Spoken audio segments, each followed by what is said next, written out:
that I forgot the name of the rule, but it is simply like f of x, it is equal to kx. Okay, so the first derivative, it is what? K.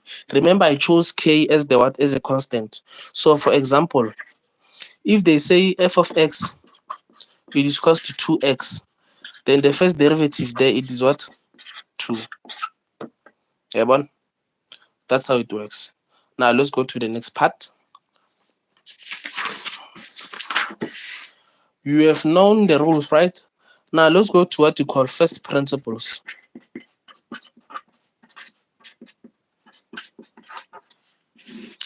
Now, in first principles, there is a formula that you are given. The first derivative, you can use it. Like basically, when the first principles, it is when you are given a formula, and then you can find your what? Your first derivative using that formula. Okay, so now it is what? Limit as h approaches 0. So f of x plus h minus f of x over h. You see? Now, we are going to go down like this. So, for example, if they say f of x, it is equals to 6x squared. Where does f of x put 6x squared? But now, let's go to this one. You write your 6x squared, right? But where there is x, you put x plus h. So, it's going to be x plus h like this. And then you're going to expand 6 and then x cubed plus 2xh plus h squared. So let's expand 6x squared plus 12xh plus 6h squared. Now, where this f of x plus h, I'm going to put what? This long thing there.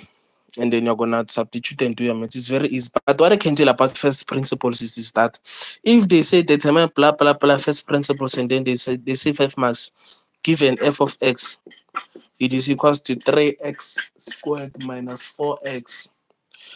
When on your side, you'll simply do what? Say f, the first derivative is equals to what? 6x minus 4. From the knowledge that you know from your rules, right? And then you'll do it by using the long formula there, and then you'll get the answer. Is it fine there, guys? So we are now done with what? With the first part of calculus there. Okay. So now let's just do a simple let's just determine this thing. Let me tell you some few things there. A square root of x, it is the same as x to the power of half. I'm sure you know it from grade 11. So a square root represents what? Half. Is it fine? Because lana there is 1, lana there is 2, they're invisible there. You see? So those are the kinds of things that you have to know. And then if you're given a long equation whereby there are many things that are combined, you have to make sure that you make it a linear equation before you differentiate it. For example, if you have something like y, it is equal to 2x squared minus 1 over root x. But to determine what dy over dx, you can't just start by saying dy over dx. Well, at least you have a denominator or a fraction. Start by saying y is equals to 2x squared. I can do it, right? Leave it like that, 2x squared minus 1 over. But now, I just told you about what? This root x. So it is the same as what? X to the power of half. And then when you're going down there, it is going to be what? 2x squared minus 1 over. Let me separate them. Sorry. Since it is like this, you're going to separate them. So it will be 2x squared over x to the power of half minus 1 over x to the power of half. Okay? And then now check what you're going to do. X and x are what? Are like terms. So there will be 2x. And then you take out your calculator. You will say what? 2 minus half. And then you get your answer.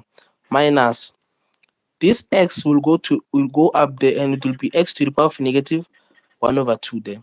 Yeah, because it's just a fraction. And then now, if you'll have your answer for 2 minus half. I'm not sure about the answer. 2 minus half, I'm not sure.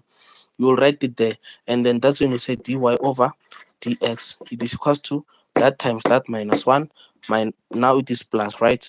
Half x and then half minus 1. You see how easy it is? Okay, thank you very much, guys. I will do cubic graphs next week or